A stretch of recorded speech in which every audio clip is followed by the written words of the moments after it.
Kami memfokuskan, arahkan hati dan penyembahan kami pada kemuliaan-Mu saja Tuhan. Karena Engkaulah yang layak, terima semuanya. Dan biarlah penyembahan kami ini hanyalah sebagai respons terhadap kemuliaan-Mu yang Engkau sudah nyatakan dalam hidup kami lewat keselamatan di dalam Kristus.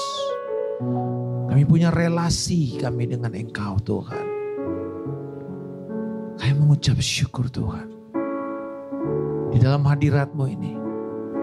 Dan biarlah kebenaran firman-Mu ini mengingatkan kepada kami. Menanamkan satu kerinduan untuk kami merendahkan hati kami dan terus berharap untuk mujizat terjadi. Kesembuhan terjadi. Di dalam nama Yesus kami berdoa. Amin, amin, amin, amin. Haleluya. Silakan Bapak Ibu. Shalom. Puji Tuhan. Baik, sebelum kita akan berdoa untuk setiap saudara dalam mereka yang punya kebutuhan, saya ingin membagikan sesuatu lebih dahulu untuk menaruh firman kebenaran sebagai dasar firman untuk pengharapan kita, yaitu dalam Lukas 7 ayat yang pertama sampai ke 10 yang saya beri judul kerendahan hati dalam penyembahan itu membawa kesembuhan dan mujizat.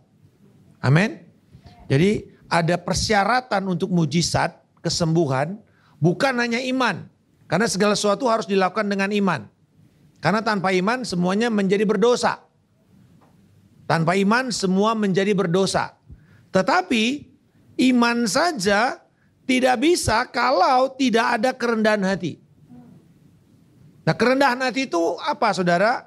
Sepanjang bulan ini kita sudah belajar kerendahan hati itu tidaklah sesuatu yang populer pada masa Yesus, pada masa rasul-rasul, bahkan tidak ada di dalam vocabulary dari bahasa Yunani tentang kerendahan hati. Tetapi 200 tahun kemudian kita tahu bahwa bahasa Yunani menemukan, jadi mereka menggabungkan dua kata ya, jadi sebuah kata yang digabungkan. Nah, apa sebenarnya kerendahan hati? Kalau kita sudah belajar dari Filipi pasal yang kedua, kerendahan hati itu sebenarnya adalah sikap untuk melepaskan status dan hak kita demi kepentingan orang lain. Sikap kita untuk melepaskan hak kita demi kepentingan orang lain. Jadi selama kita melepaskan hak hanya untuk diri kita sendiri, itu bukan kerendahan hati. Mungkin terpaksa. Mungkin seperti pepatah Cina, mundur satu langkah untuk maju dua langkah. Tetapi saudara, kerendahan hati adalah sikap yang memang Tuhan inginkan. Karena kita berkata bahwa dia menentang orang congkak tapi memberi kasih karunia kepada orang yang rendah hati. Nah saudara-saudara, penyembahan yang disertai dengan kerendahan hati seringkali akan membuka jalan bagi kesembuhan. Kerendahan hati, ya penyembahan yang disertai dengan kerendahan hati akan membawa kesembuhan dan mujizat. Mari kita lihat saudara, di dalam Lukas 7 itu kisah tentang perwira Romawi. Nah kita tahu bahwa perwira Romawi ini adalah orang yang terpandang. Ya, mari kita lihat firman Tuhannya. Setelah Yesus selesai berbicara di depan orang banyak, masuklah ia ke Kapernaum. Di situ ada seorang perwira yang mempunyai seorang hamba yang sangat dihargainya. Hamba itu sedang sakit keras dan hampir mati. Katakan sama-sama hampir mati. Ada nggak saudara di sini yang sedang mengalami ini? Enggak ya? Ya mungkin ada yang mengatakan begini. Ini musim Lebaran ini nanti ada banyak pahlawan yang berguguran ya. Dari mulai proklamator berguguran gitu ya. Lalu kemudian warna 50.000 berguguran gitu. Nanti yang tinggal ya berguguran ini kepada orang tua. Nanti kemudian kepada keponakan, kepada teman-teman. Sisa yang 2.000 berguguran ke tukang parkir. Yang bertahan cuman yang pegang golok. Nah saudara ya. Yang pegang golok aja yang bertahan saudara. Yang ada di dompet saudara. Banyak yang pahlawan-pahlawan yang berguguran. Nah saudara-saudara. Ini hampir mati. Nah, kadang-kadang keuangan kita juga hampir mati. Udah dekat-dekat sama Lebaran ini. Tetapi dikatakan hamba itu sedang sakit keras dan hampir mati. Ketika perwira itu mendengar tentang Yesus, ia menyuruh beberapa orang tua Yahudi kepadanya untuk meminta supaya ia datang dan menyembuhkan hambanya itu. Mereka datang kepada Yesus dan dengan sangat mereka meminta. Jadi mereka sangat desperate. Meminta pertolongannya, katanya, ia layak engkau tolong sebab ia mengasihi bangsa kita dan dialah yang menanggung pembangunan rumah ibadat kami. Jadi dia support gereja, ya, dia support pelayanan orang-orang Yahudi. Lalu Yesus pergi bersama-sama dengan mereka. Ketika ia tidak jauh dari rumah perwira itu menyuruh sahabat-sahabatnya untuk mengatakan kepadanya, Tuan, janganlah bersusah-susah sebab aku tidak layak menerima Tuhan di dalam rumahku. Sebab itu aku juga menganggap diriku tidak layak untuk datang kepadamu. Tetapi katakan saja, ayo sama-sama kita baca pernyataan ini. Tetapi katakan saja sepatah kata, maka hambaku itu akan sembuh. Sebab aku sendiri seorang bawahan dan di bawahku ada pula prajurit. Jika aku berkata kepada salah seorang prajurit itu pergi, maka ia pergi. Dan kepada seorang lagi datang, maka ia datang. Ataupun kepada hambaku kerjakanlah ini, maka ia mengerjakannya. Setelah Yesus mendengar perkataan itu, ia heran akan dia. Dan sambil berpaling kepada orang banyak yang mengikuti dia, ia berkata, aku berkata kepadamu, iman sebesar ini tidak pernah aku jumpai sekalipun di antara orang Israel. Dan setelah orang-orang yang disuruh itu kembali ke rumah, didapatinya hamba itu telah sehat kembali. Saudara, ini sebuah kisah yang menarik karena Yesus sedang pergi berjalan lalu kemudian dia dihadang oleh suruhan daripada perwira Romawi. Nah, ini perwira Romawi ini kelihatannya adalah seperti kasus Cornelius. Cornelius itu orang Romawi, dia tentara, tetapi dia saleh. Dikatakan bahwa waktu dia beribadat, walaupun dia belum kenal Tuhan, tapi dia tuh sportif kepada pelayanan orang Yahudi. Dia baik kepada mereka, bukan cuma baik, ya melindungi, tetapi juga memberi uang. Karena dikatakan kepada tua-tua ini bahwa mereka ini, orang ini bagus untuk mensupport kita di dalam membangun sinagoga atau rumah ibadat. Jadi pertama orang tua-tua Yahudi ini, elder itu yang datang menemui Yesus. Yesus, tolong dong di rumah teman kita itu, sahabat orang Yahudi ini, anaknya hambanya sakit, hampir mati. Jadi orang Yahudi ini orang Romawi ini nggak pernah datang ya, nggak pernah ketemu Yesus, nggak pernah loh. Jadi seringkali kan kita berpikir kan orang perwira itu yang datang, bukan. Dia pertama menyuruh tua-tua. Sebab apa saudara? Pertama kita mesti ngerti ini.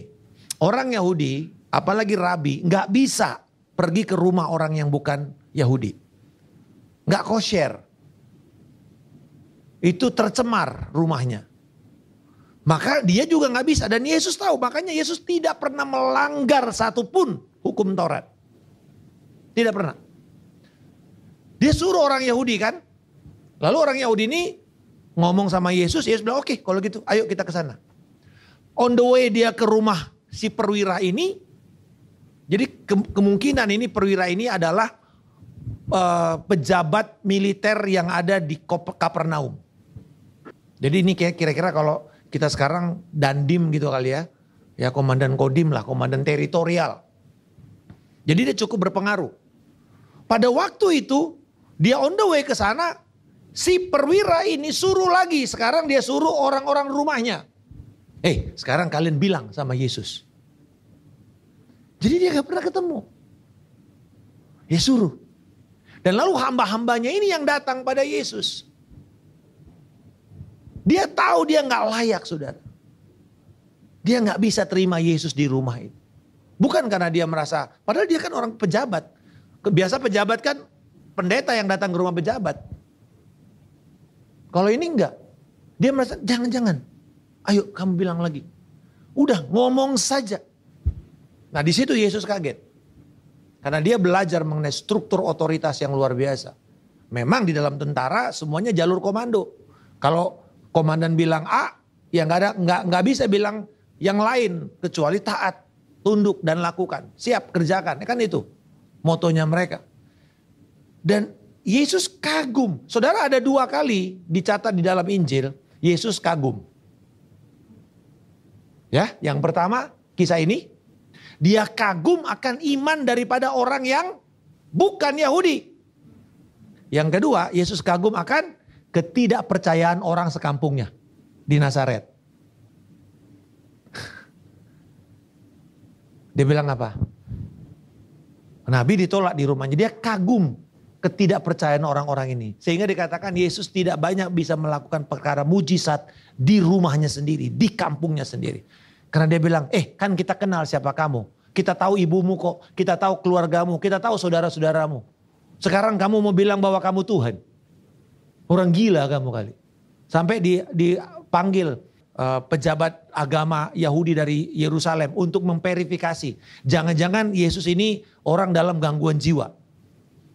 Udah gila kali kawan, udah agak lain pikirannya. Karena dibilang ini kamu gila, kamu klaim dirimu sebagai Tuhan. Makanya Yesus gak bisa melakukan banyak mujizat. Dan dia kagum dengan ketidakpercayaan. Jadi kalau ada 2 hal yang Tuhan kagum, itu selalu berkaitan dengan iman. Percaya dan tidak percaya. Nah, apa yang kita bisa pelajari di sini? Karena kemudian Yesus berkata, sembuh. Yesus gak melakukan segala macam cara-cara, ya mungkin hokus pokus, tangannya gerak-gerak, enggak. Dia betul-betul bekerja lewat jalur otoritas saja. Nah, mari kita lihat 3 hal. 3 hal yang akan kita pelajari bagaimana kerendahan hati yang disertai dengan iman itu menjadi jalan untuk masuk ke dalam kesembuhan atau menerima mujizat. Yang pertama saudara, kerendahan hati ditandai dengan pengakuan akan otoritas Yesus. Ayat 7 dan ayat 6 sampai 8 dikatakan bahwa perwira itu meminta Yesus untuk menyembuhkan. Dikatakan, Tuhan jangan bersusah-susah, gak usah repot-repot Tuhan. Sebab aku tidak layak menerima engkau. Perhatikan itu, karena dia sadar gak boleh. Dia sadar akan keberadaan itu. Walaupun dia sedang menjadi penguasa, penjajah, tetapi dia sadar juga, wah ini saya gak mau juga. Ini orang terhormat, saya gak mau juga dia menjadi susah karena saya. Betul, itu kerendahan hati, dia gak mementingkan dirinya. Yang pertama dia peduli sama hambanya yang sedang hampir mati. Bapak Ibu, kita tahu ya orang Romawi itu gak kenal peri kemanusiaan. Saudara perhatikan nonton film Gladiator. Waktu dikalahkan, satu kampung itu dibakar semua, dibunuh semua sama mereka. Nggak ada peri kemanusiaannya orang Romawi itu. Mereka nggak kenal. Yang namanya damai buat mereka ketika leher bus itu ada di bawah kaki mereka. Itu namanya damai. Ungkapan Latin, kalau engkau ingin damai bersiaplah untuk berperang. Itu ungkapan Latin. Yang sampai sekarang banyak tentara-tentara memakai moto itu. Bila engkau ingin damai bersiaplah untuk berperang. Aku enggak layak. Dia bisa aja bilang udah mati aja nih hamba ini. Ngapain sih? Tapi kalau saudara perhatikan bahwa dia begitu senang karena ada hamba ini juga adalah hamba yang dia kasihi. Yang dia peduli sama orang ini. Dikatakan jangan repot-repot. Ngomong saja. Nah ada 2 frase yang menarik di sini. Yang pertama, aku tidak layak menerima kamu. Ini menunjukkan adanya kesadaran ketidaklayakan dia. Saudara-saudara, di dalam penyembahan ini harus ada dalam hati kita. Aku tidak layak datang sama Tuhan. Kalau bukan karena anugerah Kristus, aku tidak layak. Siapa kita yang bisa layak datang mendekat kepada hadirat Allah? Apakah karena kita sudah pelayanan lama? Gak layak saudara. Gak layak. Setiap kali saya mesti berdiri di sini, saya mesti mengingatkan diri saya, Markus kamu gak layak. Kemarin saya di Antwerpen itu, saya suka kalau pergi ke Eropa itu, saya suka ke museum. Ya, bukan ke taman bermain, ke mall ya karena mall juga nggak ada di Eropa, cuma 1 mallnya. Jadi saya suka pergi ke museum. Nah mereka tahu lah kalau Pak Markus datang ke Belanda, either pergi belajar kemana aja. Jadi saya belajar ke DPR-nya kemarin, lalu kemudian saya pergi ke museum. Di museum itu gereja. Ya biasa museum itu banyak yang macam-macam, tapi saya pergi ke gereja karena sewaktu saya ngajar sejarah waktu di MSA, saya selalu ngajar mengenai katedral itu adalah bentuk ekspresi rohani dari orang-orang Kristen untuk berbicara kepada dunia. Mereka pegang itu ayat yang mengatakan batu-batu ini akan memuji Tuhan. Jadi kalau saudara lihat reliknya segala macam, bagaimana bangunannya begitu hebat, megah. Dan ini dibangun tahun 1600. Cathedral of Our Lady. Tetapi yang menarik buat saya adalah tempat khotbahnya itu. Tempat khotbahnya. Saya lihat kagum, begitu unik sekali. Dan saya sampai jelaskan sama yang bawa saya. Saya bilang sama jemaat, saya bilang begini. Kamu lihat itu, gambar. Bukan gambar, ini tempat orang khotbah, podiumnya. Bagus. Di atasnya ada malaikat, lalu kemudian ada tudung, ada Roh Kudus. Lalu kemudian ada tempat untuk berkhotbah. Lalu kemudian di bawahnya itu ada lambang Injil, ya, kepala manusia, kerbau, lalu kemudian singa. Ini gambar lambang Injil. Lalu ada 4 manusia yang melambangkan Injil itu berdiri menopang pilar itu. Tetapi yang menarik adalah satu tulisan yang ada di bawahnya. Dia bilang begini, siapakah yang bisa memberitakan firman-Mu yang suci itu? Siapa yang layak? Karena sekarang ini di gereja, hanya karena Anda seorang yang fasih lidah, Anda dikasih panggung. Hanya karena Anda orang yang terkenal, bisa menarik banyak orang, Anda dikasih panggung di gereja. Tapi waktu saya baca itu, saya diingatkan, ini esensi kamu jadi pengkhotbah. Siapa yang layak membuat kamu berdiri di depan ini kalau bukan anugerah Tuhan? Dan apa otoritasmu? Bukan fasih lidahmu, bukan gelar teologimu, tapi firman itulah sumber otoritasmu. Jadi kalau saya nggak mengeksposisi firman Tuhan di dalam khotbah itu, saya sedang berdosa kepada saudara dan kepada sorga. Jadi kalau pengkhotbah tidak menjelaskan makna firman itu kepada jemaat, dia sedang berdosa kepada Tuhan, sedang berkhotbah. Sambil berkhotbah dia berdosa. Itu esensinya. Who dare to preach your holy word? Siapa yang berhak? Berani-beraninya kamu. Saudara-saudara, aku tidak layak, kata orang ini. Dia sadar itu, saudara. Yang kedua, katakanlah sepatah kata. Ini menunjukkan sebuah keyakinan. Menyadari bukan cuma dia tidak layak, tapi dia sadar akan otoritas daripada Yesus. Katakan sepatah kata saja. Gak usah banyak-banyak Tuhan. Artinya kalau sepatah kata apa itu? Sembuh, selesai. Sembuh, itu sudah. Gak ada yang lain. Satu kata kan cukup. Gak usah banyak-banyak. Karena yang penting adalah apa? Sikap yang mendahuluinya. Yaitu kerendahan hati. Yang kedua, mengakui otoritas. Berarti dia menunjukkan bahwa Yesus ini otoritasnya melampaui tempat. Ya kan, jauh-jauh kan. Ngomongnya jauh aja gak usah ketemu. Melampaui ruang, melampaui waktu. Tuhan ngomong aja dari jauh sana. Aku gak perlu lihat wajah Yesus. Pasti orang ini sembuh. Oh saudara-saudara, saya belajar begini. Di dalam kita menerima kesembuhan dan mujizat, seringkali kita ini menjadi surrogates. Surrogates itu saudara tahu. Perantara antara orang yang sedang disembuhkan dengan Tuhan. Jadi mungkin gini, kita berdiri untuk orang tua kita. Kita berdiri untuk keluarga kita, suami kita, istri kita, anak kita yang sedang sakit, yang sedang menderita. Maka saudara yang berdiri mengatakan, Tuhan, katakanlah, dia pasti sembuh. Amin. Jadi hari ini saudara saya akan mengundang, bila saudara punya suami, istri, anak yang sedang sakit, yang sedang punya pergumulan, nanti berdirilah dan kepada mereka dan mengatakan, Tuhan aku berdiri untuk mereka. Amin. Lalu yang kedua, saudara, karena apa kita bicara mengenai otoritas di sini? Penyembahan sejati itu bukan sekedar ritual, tetapi ekspresi iman untuk mengakui bahwa hanya Yesus yang berkuasa melakukan mujizat. A.W. Tozer mengatakan begini, semakin besar kesadaran kita akan keagungan Allah, maka semakin dalam kerendahan hati kita di hadapan Tuhan. Jadi bagaimana kita bisa melihat kerendahan hati dalam penyembahan? Besarkan Tuhan dalam penyembahan saudara. Besarkan Tuhan di dalam narasi lagu-lagu yang kita nyanyikan itu. Biarkan Tuhan dan hadirat dan kodratnya itu yang kita muliakan. Maka itu akan membuat kita makin lama makin dalam sujud kepada Dia.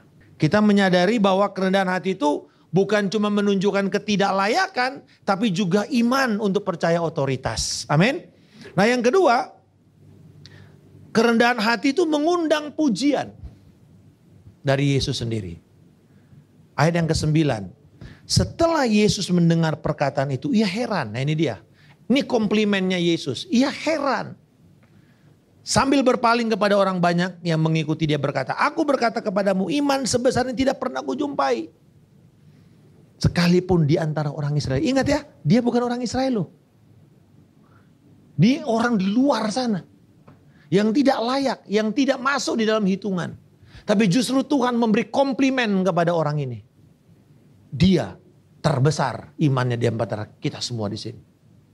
Saudara-saudara, gak perlu hebat untuk bisa menerima anugerah Tuhan. Amin. Tapi sadar saja bahwa saya memerlukan dia. Ini kata heran saudara ya. Kata heran itu digunakan hanya beberapa kali dalam Injil. Dan ini saya katakan tadi. Selalu terkait, kalau Yesus pakai kata heran ini ya. Kata taumazo. Ya, taumazo, katakan taumazo. Ya, taumazo bukan tauco. Bukan tomato, ya. Bukan zomato, bukan, ya. Taumazo. Taumazo itu hanya dipakai oleh Yesus berkaitan dengan iman atau ketidakpercayaan. Jadi kalau Yesus heran karena iman atau ketidakpercayaan. Seorang pengkhotbah bernama Martin Lloyd Jones mengatakan begini. Orang yang paling tahu bahwa ia tidak layak menerima apapun dari Tuhan, justru adalah orang yang paling siap menerima anugerahnya. Haleluya, siapa yang mau menerima anugerah Tuhan? Hanya dengan satu syarat ini. Saya ini tidak layak terima itu. Amin. Saya tidak layak terima itu. Kalau kamu menyadari aku paling tidak layak, justru kita menjadi kandidat terbaik dari anugerah Tuhan. Dan yang terakhir saudara, kerendahan hati itu membuka jalan bagi mujizat. Ayat yang ke-10. Dan setelah orang-orang yang disuruh itu kembali ke rumah. Ya ini tadi ya, orang suruhan tadi itu kan. Kembali pulang, didapati hamba itu telah sehat kembali. Nah kata sehat kembali, itu artinya pemulihan total 100%. Amin. Sehat kembali, pemulihan total. Ini bukan kondisi sembuh hanya karena selama KKR. Banyak terjadi yang namanya kayak orang minum obat placebo gitu ya. Sesaat saja, waktu dalam ibadah saja dia merasa sehat. Tapi pulang dia sakit lagi. Bukan itu yang ada di Alkitab ini. Ketika dipakai kata ia sehat kembali, artinya 100% healing. Amin. 100% healing. Pak, apakah nggak bisa terjadinya itu gradual? Yes, bisa. Tetapi di dalam konteks ini, Yesus dan penulis Lukas, ingat ya Lukas ini dokter. Jadi kalau dia ngomong itu, berarti dia menulis ini atas dasar ekspertisnya. Ya, ini bukan yang Matius yang nulis, bukan pemungut cukai yang nulis ini. Bukan orang pajak. Bukan teolog. Lukas dokter.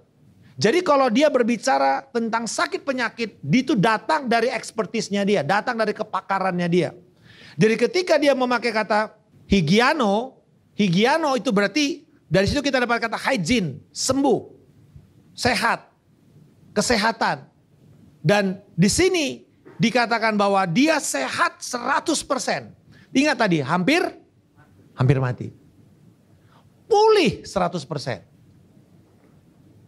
Tidak ada catatan bahwa Yesus secara fisik ketemu dengan hamba itu, tadi saya katakan.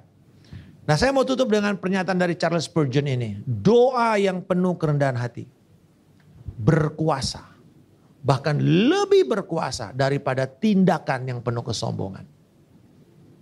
Yesus sadar bahwa doa kamu mungkin di belakang sana, di pojok sana, kamu merasa kamu tidak layak. Justru itu yang Tuhan mengatakan, itu yang Tuhan jawab. Bukan doa si orang yang ada di depan yang menyombongkan kerohaniannya, bukan. Tapi Tuhan mengatakan itu orang yang di belakang sana yang mengatakan Tuhan aku tidak layak. Tapi justru Tuhan lihat ketidaklayakan itulah yang membuka pintu untuk dia menerima anugerah Tuhan. Hari ini saya ingin sambil tim musik maju ke depan. Saya ingin saudara 3 hal ini sebagai call to actionnya kita. Pertama, bersediakah kita mengakui otoritas Allah? Otoritas Yesus dalam hidupmu? Bersediakah engkau mengatakan Tuhan hanya firman-Mu saja yang benar, tidak ada yang lain. Hanya Engkau saja yang sanggup, tidak ada yang lain. Yang kedua, bersediakah saudara untuk menaruh pengharapan saudara untuk Tuhan yang memberikan saudara komplimen. Ingat di dalam akhir zaman nanti, Raja itu akan mengatakan, baiklah engkau hambaku yang baik dan setia. Itu komplimen Tuhan kepada orang yang setia. Hari ini, apakah kita mau dikomplimen? Wah hebat loh hari ini kamu, luar biasa mainnya. Atau Yesus mengatakan, aku bangga sama Nak. Aku bangga untuk pengorbananmu. Aku bangga untuk apa yang engkau kerjakan. Dan yang terakhir saudara, mari izinkan buka jalan bagi mujizat itu untuk datang ke dalam hidup saudara dengan kerendahan hati. Mari kita bangkit berdiri saudara. Kita mengakui bahwa Tuhan hadir di dalam bait sucinya pada hari ini. Thank you Lord. Thank you Jesus. Oh kami sujud menyembah Engkau Tuhan. Thank you Lord. Thank you Lord. Tuhan di bait kudusnya, sama umat mencari wajahnya, berseru, berdoa, bersujud menyembah, dan menikmati kehadirannya. Tuhan mau dekat dengan umatnya yang datang dengan senang hatinya, berseru, berdoa, bersujud menyembah, dan menikmati hadiratmu memenuhiku. Benar Tuhan, hadirat kudusmu penuhi baitmu, dan ku tersungkur menyembahmu. Yang ku nampak hanya kemuliaan hadiratmu. Mari persiapkan hati kita. Saya percaya bahwa hari ini bait suci itu bukan tempat, tapi pribadi kita. Kita adalah bait-bait kudusnya. Izinkan dia memenuhi hati kita pada hari ini. Oh, dengan kerendahan hati kita datang kepada dia. Tuhan, aku tak layak Tuhan. Aku tak layak. Kecuali karena Tuhan dan anugerah-Mu.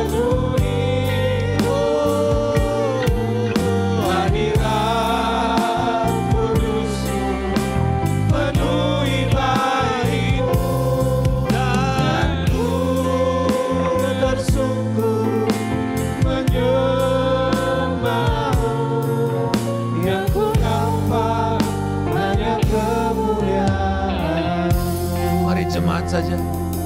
Katakan Tuhan hadir di bait kudus-Nya.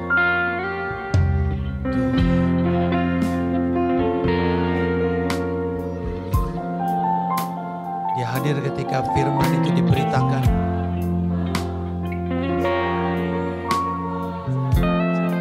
Yeremia 33 ayat 3 berkata, carilah wajahnya, maka dia berkenan untuk ditemui. Berserulah, maka dia akan mendengar dan menjawab. Bersegera untuk datang dalam hidupmu. Oh, thank you Lord.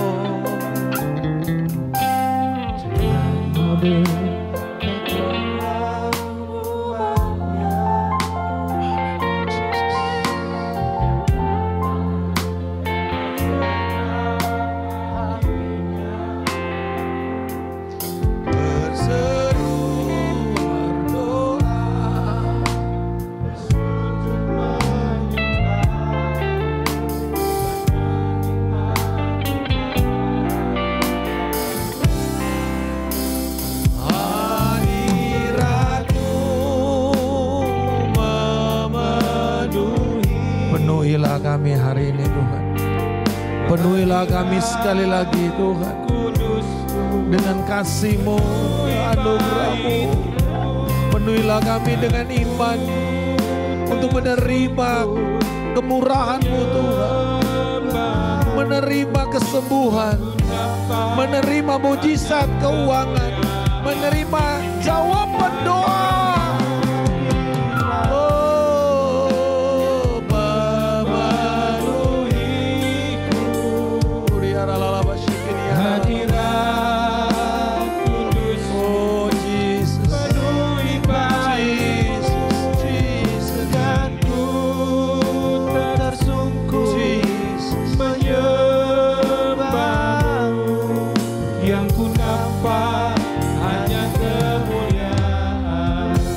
Pada hari ini saya ingin mengundang, bila saudara sedang mau berdiri untuk orang yang sedang memerlukan mujizat kesembuhan.